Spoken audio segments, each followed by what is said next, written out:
Hola, soy Luis Antonio Rincón García, escritor chiapaneco, autor de libros tanto para niños como para jóvenes, para adultos. Y hoy les voy a leer un fragmento de El sueño del cóndor, que ganó el Premio Nacional de Novela Juvenil FENAL Norma. El fragmento que les voy a leer ocurre cuando Ayun, el personaje principal, el cual no puede mover las piernas o no puede mover el cuerpo de la cintura para abajo, se compromete a ir al rescate de unos amigos que están perdidos en medio de una tormenta de nieve.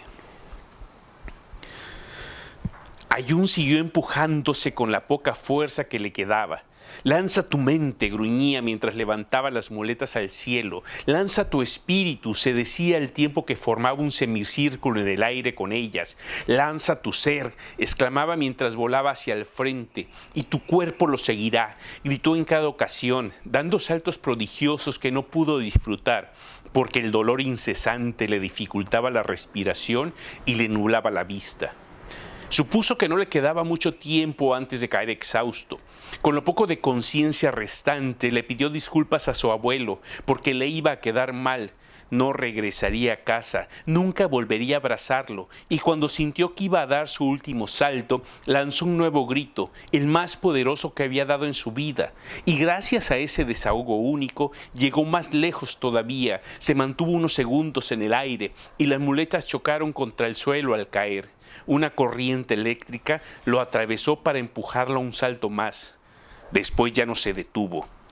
Siguió lanzándose hacia el frente, obnubilado por el dolor, con el cansancio y la desesperación, a punto de que el corazón mismo le explotara, y una y otra y otra y otra vez volvió a gritar su rabia, su desazón, su desaliento, y el viento repitió su nombre. Creyó comprender que se trataba de un mensaje, quiso imaginar que le estaba compartiendo una idea. Entonces, a pesar de que en ese momento llegó a sentir que odiaba a sus compañeros de escuela y hasta los maldijo por haberse perdido, gritó llamando a Cuyén, a Teca, a Guapi y a Lautauro, y gritó los nombres de Melín, de Chautén, de Yaco, de Auca, y además gritó 20 veces llamando a Raiquén, su padre, y gritó 30 veces su propio nombre, porque se sintió perdido. Quizás se mantenía en el camino correcto, pero eso no quitaba que su alma estuviera en otro sitio, alejada de él y de ese frío que no amainaba. Este es un fragmento de El sueño del cóndor. Soy Luis Antonio Rincón García, escritor chiapaneco. Luis Antonio Rincón García hay un ser humano bastante común, enamorado de su hijo, amante de su esposa, fascinado con sus padres, con sus hermanos, con sus sobrinos. Soy un hombre de familia, soy un hombre que ama Chiapas, que tiene la literatura como una gran pasión y, por suerte, además como oficio. Soy alguien con bastantes ilusiones, con bastantes sueños, creyente de Dios, creyente de las tradiciones, que se ha vestido de parachico de muchos años, que va a meterse al carnaval coiteco, que espera ir a su Chiapa, ¿no?, para ver el Calalá en algún momento, que se den las condiciones, que cada vez que se va a un viaje, así sea de Tuxtla a San Fernando, se deleita con esos murales verdes que son los árboles que te acompañan y te abrazan en el camino. Es alguien que es capaz de levantarse en la madrugada para escuchar al cenzontle, que levanta la copa de vino, de tequila, de mezcal, para brindar por la vida y por los goces cotidianos. Soy alguien que disfruta la cotidianidad, que disfruta del encuentro con esos milagros cotidianos, que es a veces el que cuando vas llegando el verde te dé el paso, ¿no? Que a la hora que te detienes en la calle pasa un amigo que tienes años de no ver saludándote. Y eso ocurre en lugares pequeños, tal vez, como sigue siendo Tuxtla, ¿no? Me encanta caminar por el centro después de una tarde lluviosa. Me encanta el pozol blanco más que el de cacao. Amo los tamales chiapanecos, el café, las frutas que se dan en esta tierra. Creo que soy un chiapaneco desde la médula, pasando por el gusto, por la vista, por el tacto y por lo que narro y cómo narro al mundo. Bueno, empiezo desde muy joven. En la casa siempre había libros. Mis papás tenían libros a la mano, enciclopedias, novelas. Sin embargo, el primer libro que leo es el libro de la selva de Rudyard Kipling. Mi papá fue a hacer un trámite, me dejó en el auto, en este calor tuxleco típico. No había nada que hacer. Él dijo, voy 5 minutos, tardó como 20, media hora, no sé. Y ahí estaba el libro de la selva. Entonces lo tomé, comencé a leerlo y ya no lo solté. Y después del libro de la selva, bueno, continué con Motín a bordo, con El último de los mohicanos, con Edgar Allan Poe, en fin, que empecé a leer más y más a partir de esta experiencia, ¿no? Pero definitivamente tenía mucho que ver en que en casa siempre se estuviera leyendo. Comienzo a escribir en realidad por una serie de casualidades. Yo estudié una maestría en Argentina en planificación comunicacional. Yo soy licenciado en ciencias de comunicación, de la comunicación de origen, de punto de partida. Y una de las sinodales, Alcira Argumedo, ella me invita a comer y me dice, ¿por qué no intentas la ficción? Fue una invitación, casi un mandato. Eso fue en el 2005, lo tengo muy presente porque fue la fecha de mi examen, acababa de cumplir los 32 años y entonces regreso a Tuxtla y escribo mi primer cuento. No sabía qué hacer con él, lo mando a concursar, lo mismo ocurre con el segundo y tercer cuento. Obtengo ahí algunos triunfos iniciales, bastante tempranos, pero lo más importante creo es que me descubro feliz mientras estoy escribiendo. Me descubro apasionado de algo. Hasta ese momento yo pensaba que esto de la pasión por la profesión era un poco un invento, ¿no? Sí le echaba muchas ganas a lo que hacía, sí llegaba a destacar bastante con algunos trabajos que realizaba como comunicólogo. Sin embargo, lo que fue la pasión, lo que es entrar incluso en una especie de trance mientras estás escribiendo, estás sacando ideas y estás recreando imágenes en tu mente para proyectarlas en la pantalla, eso ocurre a partir de que comienzo a escribir ficción. ¿Qué ocurre también? Que no tenía yo técnica, que no sabía nada de que existían talleres literarios, ciertas reglas, ciertas normas, y necesito empezar a prepararme en eso. Tuve una charla con el poeta Gustavo Ruiz Pascasio y él me decía, me parece perfecta la pasión, pero la pasión no llega muy lejos si no va montada en el conocimiento. Y él me invita precisamente a tomar los primeros talleres de literatura, los cuales me dan herramientas, montones de herramientas técnicas y narrativas, literarias, para desarrollar mucho mejor mis historias. Mira, el primer libro que me publican en realidad fue mi tesis de la maestría, una parte de mi tesis de maestría. La publica el CELALI, el Centro de Lenguas, Artes y Literatura Indígena, porque era una tesis sobre Sinacantán y que abordaba temas muy contemporáneos. El siguiente libro es una serie de cuentos infantiles, porque después de escribir 3 cuentos de la otra literatura, empiezo a intentar escribir cuentos infantiles, me va muy bien con ellos, son muy bien recibidos, y entonces concibo con cierta ingenuidad aún escribir una serie de cuentos. Posteriormente, el siguiente libro es Las raíces de la ceiba. Es una novela histórica basada en la vida de Fray Matías de Córdoba. Entonces esta novela sí ya la concibo como un libro cerrado, como un libro completo, donde empiezo a trabajar con las escaletas, por ejemplo. Y esto me da una estructura de cómo podría ir mi historia. Después me doy la libertad. La escaleta para mí no es restrictiva, es como un mapa inicial. En el medio hubieron otros intentos, otros experimentos que salen bien, regular más o menos. Cayún Mapache, por ejemplo, aunque se edita después, es otro de los ejercicios narrativos que hago fuertes en ese entonces y que me van dando cierta pericia. Yo creo que la concepción del libro completo es algo que consideraba necesario, no fue un punto en el que me haya concentrado de manera especial.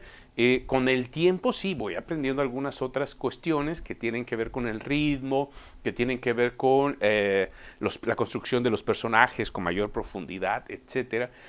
Simplemente te vas adquiriendo más habilidades, ¿no? Para tejer con mayor profundidad, vas teniendo más herramientas también. Mira, he escrito para mí, pero también he escrito para otras personas, ¿no? Por ejemplo, Cayún Mapache es un libro que habla un poco de Luis niño, Luis que imaginaba cosas, Luis que soñaba ser un Cayún Mapache, pero también es un libro que lo hago pensando en niños de Chiapas y de otros lugares. yo quería contarles qué es Chiapas, yo quería contarles qué es la selva lacandona. Y entonces recurro a mis experiencias para contarme una historia que a mí me habría gustado leer y se las llevo a esos otros niños y a esos otros adultos, porque de repente he recibido correos electrónicos de adultos que han leído Cayún Mapache, que de repente me agradecen, me felicitan, me piden que escriba una segunda parte, cosas de ese tipo, ¿no? Pero originalmente escribía para mí. Cuando escribo El sueño del cóndor, por ejemplo, hay varias cosas que son para mí, por ejemplo, ese ejercicio narrativo que yo quería hacer, de construir un lugar completamente inventado, completamente creado desde la imaginación, pero en un espacio que a mí me parece fantástico, que es la cordillera de los Andes. Tenía el reto, además, de abordar la discapacidad, pero sin que fuera un peso dentro de la historia, como no debe serlo y no lo es en la vida, sino como un elemento más con el que los sujetos tienen que convivir. Y entonces, quería compartir esta historia. Dice, lanza tu mente, lanza tu espíritu, lanza tu ser y tu cuerpo lo seguirá. Esa no es frase mía, era frase del abuelo de mi esposa. Entonces, por ejemplo, esa es una frase que permea el libro y que yo espero llegue al corazón de muchos lectores. Mira, los escenarios que voy construyendo para mi literatura, sí, hasta los sueño. Si puedo, en una hamaca, para este calor tuxtleco, lo sueño, resueño y a veces hasta hago pequeños mapas para mí. O sea, no soy un buen dibujante, entonces son bocetos por ahí. Está por, Coneculta está por editar el libro Máscaras de Palo y, por ejemplo, uno de los personajes hace recorre unas calles de Buenos Aires. Son calles que en su momento recorrí, pero me fui al mapa.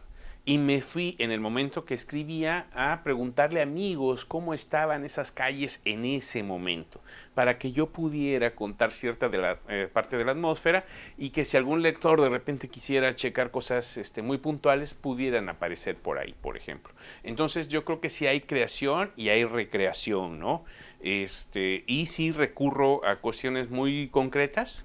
Google Maps es una gran ayuda, por ejemplo, en ese sentido, o ir a caminar algunas calles, pero si es necesario también invento, ¿no? Las defino, le doy forma y sueño mucho, sueño despierto con ellos. Es un ejercicio que hacen los niños que de repente como adultos te da un poquito de pena, tal vez, sobre todo a los jóvenes, tal vez más que al adulto, pero que yo ejerzo con singular alegría.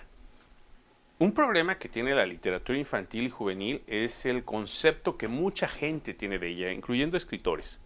Que consideran que es literatura facilista, que es literatura hecha a base de diminutivos, que es literatura no exigente. Y yo creo que al contrario, dicen una gran autora holandesa, ahorita se me ve el nombre, pero la literatura infantil y juvenil es la literatura que hasta los adultos pueden leer. Pero estamos hablando de literatura, siempre y en todos los casos. De ninguna manera es facilista. De hecho, una buena literatura infantil, un buen libro infantil que sea disfrutable para niños, jóvenes, adultos mayores, te habla de una construcción de distintas capas, en distintos niveles de narrativa, que la atraviese, que de repente el niño comprende una parte de esa situación y el adulto mayor otra, y para los dos es significativa. Construir algo así que requiere pericia, estudio, análisis, inspiración, etcétera, un montón de herramientas. Entonces, yo creo que la literatura infantil y juvenil, yo sí me adhiero a ese pensamiento. Es la muy buena literatura de tan alto nivel que cualquier adulto la puede leer, ¿no? Y se va a sentir tan atrapado como el niño. Por otro lado, el niño suele ser un lector muy exigente, mucho más exigente que el adulto. Si yo te entrego un libro y te digo, mira, este es el premio internacional de literatura en español, tal vez te lo tengas que chutar porque, bueno, no hay de otra, porque es lo de moda, es lo que se habla en los cafés. Yo creo que la literatura infantil y juvenil de Chiapas apenas se comienza a desarrollar, aspirando a cierto nivel de profesionalización. Son contados o somos contados los que nos dedicamos a ello, y a veces las condiciones materiales en que vivimos son las que no nos permiten dedicarnos de tiempo completo, ¿no? Entonces pero sí creo que ha habido una evolución, sí creo que se ha volteado a ver a los niños, a los jóvenes, desde el punto de vista literario, ¿no? Desde la literatura. Actualmente sí hay gente que le está apostando a la literatura, sí hay escritores que le están apostando a la literatura. Creo que nos falta de pronto un poquito más de confianza en nosotros mismos. Creo que tendríamos que participar más en concursos, en convocatorias, que esa es la forma en que tenemos de entrar los que estamos viviendo en el sur, los que no estamos en el centro del país, dentro de este ambiente literario. De literario y de editoriales, pero los que estamos en provincia de pronto no tenemos ese acercamiento con ellos. Entonces tenemos que participar en las convocatorias, en los concursos, y tenemos que enviar. Yo creo que hay gente muy importante haciendo trabajo para niños, entre ellos, por ejemplo, Alejandro Aldana, está también Damaris Disner, está también Carla Barajas, Carla Gómez creo que está haciendo de repente cosas para niños. Yo estoy trabajando cosas para niños. Sí tendríamos que unirnos un poquito más, esa es la otra, para buscar la forma de que como grupo empujarnos. Pero sí necesitamos abrirnos espacios en otros lados para no quedarnos solos en Chiapas. Nos tenemos que concebir como autores universales. O sea, más allá de que lo consigamos, de los egos y demás, no se trata de verdad de subirte a un ladrillo y de ver hacia abajo. No, se trata de que tú apuestes a una literatura que pueda cautivar a un niño en China, a un niño en Australia, a un niño en Chiapas, a un niño en la capital que va en el metro, ¿no? Y yo creo que sí podemos apostar incluso desde lo local hacia ello, ¿no? Entonces yo veo que sí está incipiente, hay con fuerza, hay compromiso, y eso vale mucho la pena. Norma Vargas Macosay tampoco se me debería olvidar. En fin, hay más autores que tal vez ahorita no recuerde con precisión. Hilda Rincón, doña Hilda Rincón, que hace poesía infantil.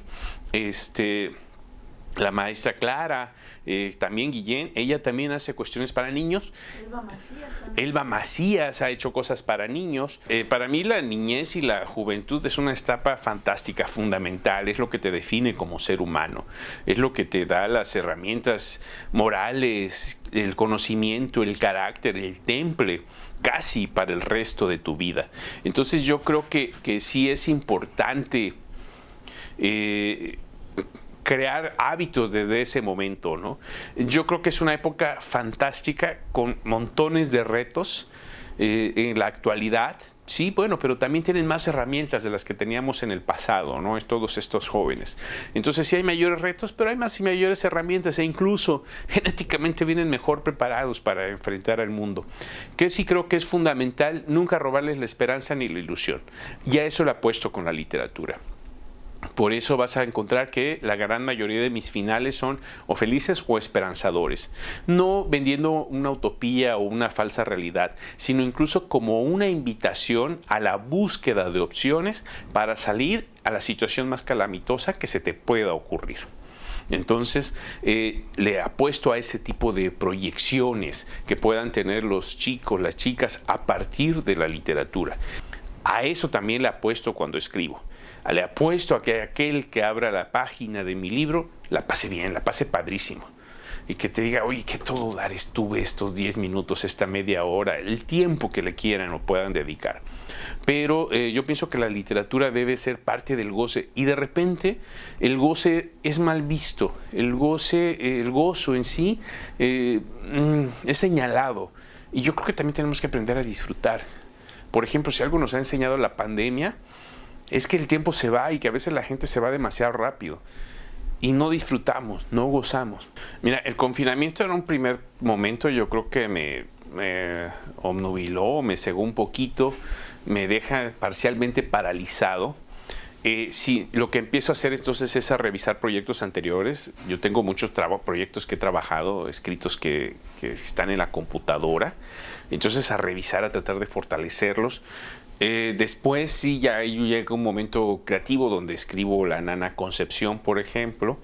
Pero sobre todo me dediqué a revisar y posteriormente me dediqué a desarrollar una idea que estoy trabajando en este momento apenas, ¿no? Entonces el confinamiento en un principio sí me resultó atosigante, sí, para la cuestión creativa.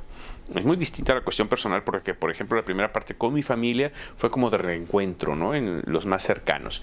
Pero en la cuestión creativa sí de repente me sentí cercado, taponeado, no sabía ni qué decir, dejo de escribir cosas porque no sabes qué contar en realidad. ¿Cómo le puedes contar algo a alguien que está sufriendo, ¿no? Que está padeciendo, cuando tú, por suerte o por la divina providencia, estás bien? Entonces, curiosamente, yo escribí una novela que habla de un virus, pero es un virus que te enamora hasta la autodestrucción. Se llama Te Amo Mil. La novela es una editorial pequeña del Estado de México. En mi caso en particular, yo no creo que vaya a escribir más cosas sobre la pandemia. Y no es, o si acaso será un referente, será un antes y un después dentro de las historias, ¿no? Porque está ahí como un hecho histórico. Pero no es un tema que a mí me interese abordar. ¿Por qué? Porque está bastante abordado, porque está bastante contado, porque hay muchas personas ya desarrollándolos, porque estoy leyendo mucho al respecto. Yo prefiero escribir sobre lo que no he leído, sobre lo que no encuentro en otros lugares, ¿no? Sobre lo que me gustaría leer. Y esto ya está bastante leído, desmenuzado. ¿Va a cambiar nuestras vidas? Sí. ¿Puede que en 5 años lo haga y traicione lo que estoy diciendo? Sí, también es posible, ¿no? O sea, el mundo cambia y esto no se trata de dar tu palabra, nunca voy a tocarte el tema. No, tampoco va por ahí, ¿no? ¿Por ahora? Por ahora, no. Mira, más allá de que yo tomo muchos elementos chiapanecos de la cultura, del folclore, de la naturaleza, del ambiente, de los personajes incluso, te digo, más allá el vocabulario que utilizo a veces como chiapaneco y que me lo ha dado el ser de acá, el amar esta tierra, amarla conociéndola, cuidándola, no solamente un amar de labios para afuera, ¿no? Yo creo que algo fundamental que me ha dado Chiapas es el respaldo de la población, por ejemplo, gente que me lee, que me acompaña, que me empuja, que me echa porras, y es tal cual. Sinceramente yo me siento cobijado por los lectores, por el público chiapaneco. Además creo que somos muy leales, somos amigos, nos empujamos, nos ayudamos, nos acompañamos. Siempre habrá gente envidiosa, pero yo siento que la gran mayoría me ha ayudado, me ha empujado, me ha alentado incluso. En ese sentido, Chiapas me lo ha dado, definitivamente. Otra cosa que he recibido de pronto, bueno, sí ha habido momentos en que el gobierno se ha alejado un poco de la cultura, pero en otros no. Y en otros momentos muy fuertes me han respaldado, abriéndome caminos, empujándome con publicaciones. Por ejemplo, en la administración actual, Cayún Mapache se reedita como una coedición con la editorial Nostra Ediciones. ¿Qué permite esto? Que un cuento chiapaneco, escrito por un chiapaneco, llegue a todo el país e incluso al extranjero, porque esta editorial, además de que hace una muy bonita edición, la distribuye a través de distintos canales y el libro ya puede conseguirse en Canadá o en Estados Unidos, por ejemplo. Y esto lo hizo la administración del Coneculta. Entonces, también ese respaldo, esa proyección, se me hizo un muy buen ejercicio para que nuestra narrativa, nuestros libros, nuestra literatura, no solo quede en el Estado. Y, por ejemplo, cuando hay las presentaciones, llega la gente, llegan los niños.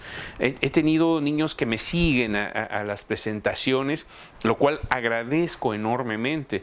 Entonces, yo me siento muy cobijado en Chiapas. Yo me siento bastante querido. A cambio, trato de dar lo mejor de mí en cada ocasión. Si me invitas a un programa de radio, si me invitas a una entrevista, a escribir un texto, de verdad voy a poner el alma en la jugada. Voy a buscar el momento más adecuado para no traicionar a ese lector, para no traicionar a ese radioescucha y darle algo que valga la pena. Cada personaje tiene su propia historia, ¿no? De cómo es construido. Por ejemplo, hay un personaje cuya novela no ha sido todavía publicada, no ha tenido esa posibilidad, en la que tomé a un sobrino, se llama Andrés, y lo construyo a partir de cómo es él físicamente, cómo responde, cómo platica, cómo encara la vida. Bueno, ese personaje lo construí a partir de él. Fray Matías de Córdoba, bueno, esa construcción fue mucho más Minuciosa en tanto tenía que respetar la imagen de ese héroe y la voy haciendo respetando también las lecturas. Por ejemplo, Fray Matías de Córdoba algún momento es acusado de apostasia, tiene que huir y le ponen carteles de se busca, ¿no? Y entonces lo describían pequeño, robusto, de voz apocada. Entonces, bueno, son elementos de ojos claros, son elementos que me ayudan a ir construyendo físicamente al personaje y trato de sacar cómo era él a partir de sus textos y de las contradicciones que encontramos. Ese personaje es insisto, una construcción minuciosa, lenta, pero que me lleva tiempo, pero que, bueno, lo va configurando. Y otros son creados a partir de nada, pero en el que utilizo la imaginación y utilizo también tiempos. Nadie es plano, nadie es completamente bueno y completamente malo. Y para que el personaje sea verosímil debe tener contradicciones, debe tener errores, debe rascarse la nariz, debe cometer imprudencias, decir barbaridades, como nos ha ocurrido a todos, yo creo, ¿no? Por más serio, pulcro que seas en el lenguaje, acabas metiendo la pata, ¿no? Entonces, eso le ocurre a mis personajes. Esa construcción, todo es de tiempo y paciencia. Sí necesito tener muy claros a los personajes para poder proyectarlos. Cada vez me llevo más tiempo en eso, ¿no? Me ha ocurrido que me voy a caminar a las calles, que me voy a caminar a las ferias buscando a mi personaje. Pero no es una regla. O sea, ocurrió, por ejemplo, con la muñeca, un personaje de Máscaras de Palo, que me fui a las ferias de Chiapa de Corzo hasta que encontré a mi muñeca, la observé, tomé algunas notas y me despedí de ella, ¿no? Para empezar a construir a mi propia muñeca. Y bueno, los demás, te digo, es un ejercicio de imaginación, de observación, de entrevistas. Trabajé la historia de una niña Down, por ejemplo. A ella, bueno, entrevisté a personas que viven o que han vivido con niños Down, con ciertas características que tiene mi personaje, y entonces a partir de ello saqué alguna información. No es tal cual ellos, yo los reconstruyo, ¿no? Y reconfiguro. Mira, el personaje principal de la nana Concepción es una suma de mujeres de la tercera edad. Mujeres bravías, mujeres dispuestas a encarar el desafío de la vida, con un temple puesto a prueba por el destino, y que me han demostrado desde que era niño que no importa la edad, no importa a veces incluso la condición física, se trata de mujeres bravías que encaran el destino, insisto, con valor. Concepción, tengo una tía que se llama Conchita. A mí me tocó cuando era niño estar, por ejemplo, en un pueblito de Jiquipila, se llama Julián Grajales. Estábamos en el patio, en ese patio enorme de la tía, cuando un hombre que se sabía que estaba armado intentó saltar hacia la casa de mi tía. Y ahí estábamos los niños. Mi tía tomó una hacha pequeña, creo que con esa descuartizaba pollos, y con esa hacha, me acuerdo, ella viéndolo fijamente se fue acercando al hombre, que después lo bajaron de allá, pero no se atrevió a saltar. Eso también me queda claro. Cuando vio a la tía acercándose con una hacha, a pesar de que él se supone venía armado, ya no se atrevió a saltar, porque se encontró un contrincante dispuesto a encararlo. Entonces mi tía es Conchita, bueno, de ahí viene el nombre Concepción. Pero me tocó, por ejemplo, conocer a una mujer también de la tercera edad que me decía, la señora Salazar, se apellida, en la Ciudad de México. Ella se cae en la calle, llega la Cruz Roja, la levantan, se acercan los hijos, le dicen: mamá, tú ya no puedes seguir saliendo porque te puedes volver a caer. Y ella lo que les dice es: me pueden prohibir lo que quieran, menos salir. El día que deje de salir, estaré rechazando el desafío de la vida y entonces estaré parcialmente muerta. Y no acepto que nadie me mate. Yo le pongo la fecha, ¿no? O sea, yo le pongo el punto final a eso, no ustedes. Imagínate una mujer de 80 y tantos respondiendo así con esa bravura a los hijos, ¿no? Y está mi abuela que deja todo en su pueblo, deja todo, comadres, casas, propiedades, porque ella esperaba que en la ciudad sus hijos tuvieran una mejor formación educativa. De hecho, cuando mi papá se va a dar clases una noche antes, lo llama. Él esperaba que para una despedida así romántica, amorosa, ¿no? Y lo llama para decirle: tú no tienes derecho a ser mal maestro.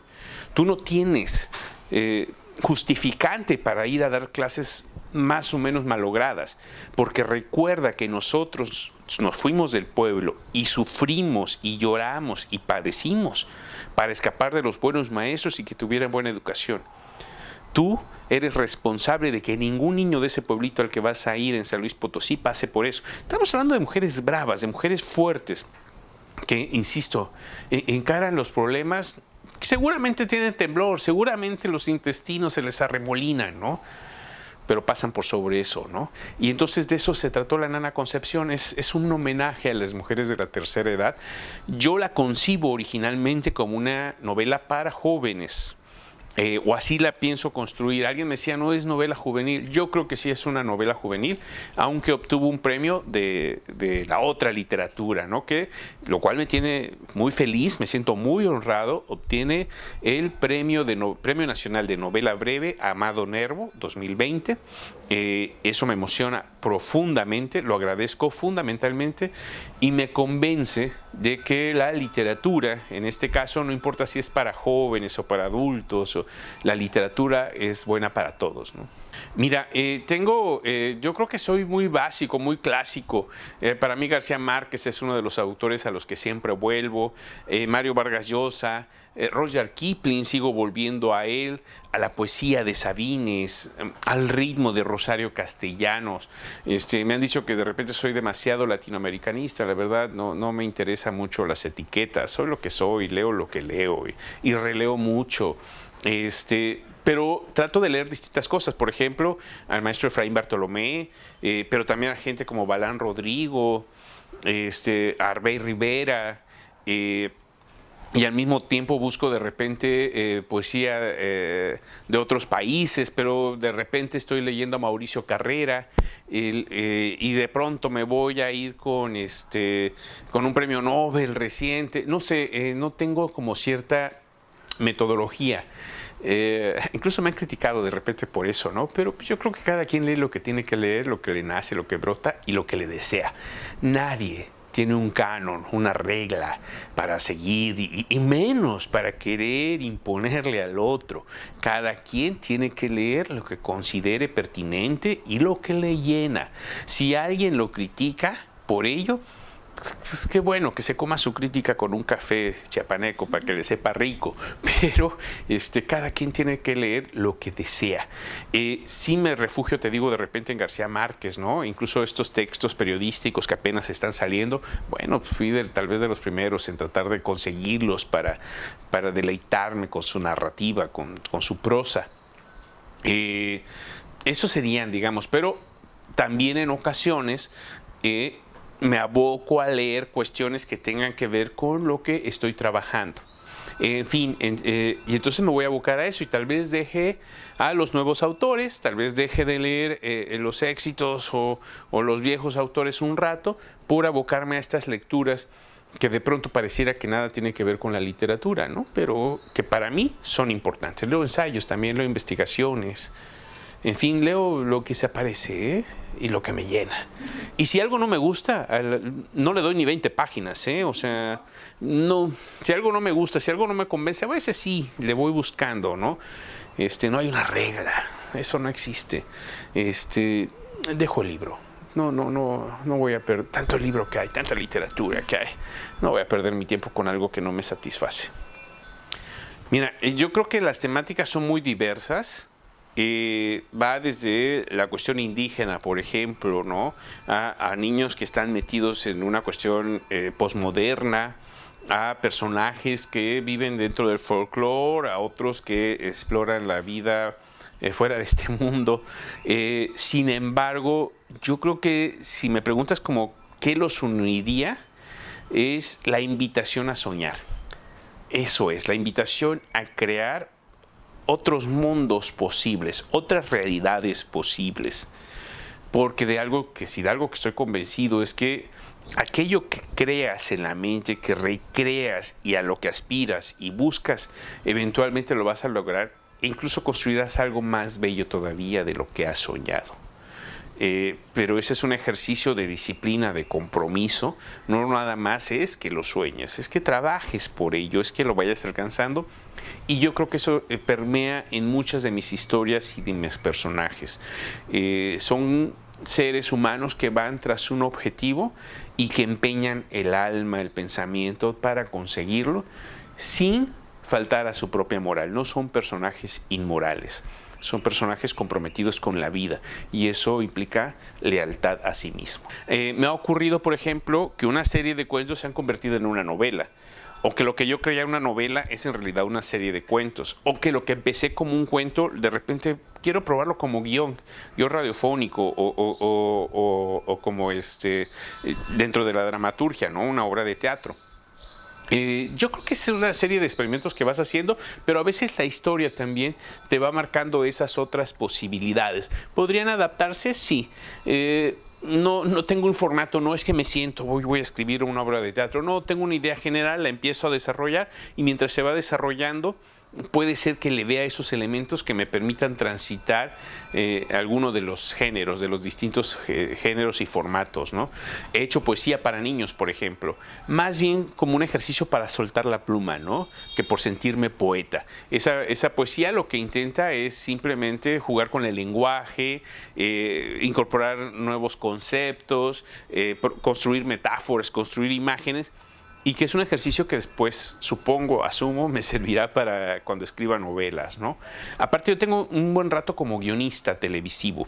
Por ejemplo, fui guionista de programas como Viva la Pelota, La Vaca Napush, Ahora Vientos, Noticias que Vuelan, de varias obras de teatro infantil que se ha hecho con Teatro Petul, que es una continuidad a lo largo del tiempo, desde Rosario Castellanos y Montero, con muchos en medio, hasta nosotros, ¿no? O en mi caso, y no sé si alguien más lo esté haciendo. Entonces, también esa experiencia de repente brota. Te hablo de que echamos cuentas el otro día, he escrito más de 400 guiones pequeños, medianos, regulares de televisión y de teatro, ¿no? Entonces, de repente te brota el contar la historia desde ese género. Consejo Estatal para las Culturas y las Artes. Gobierno de Chiapas.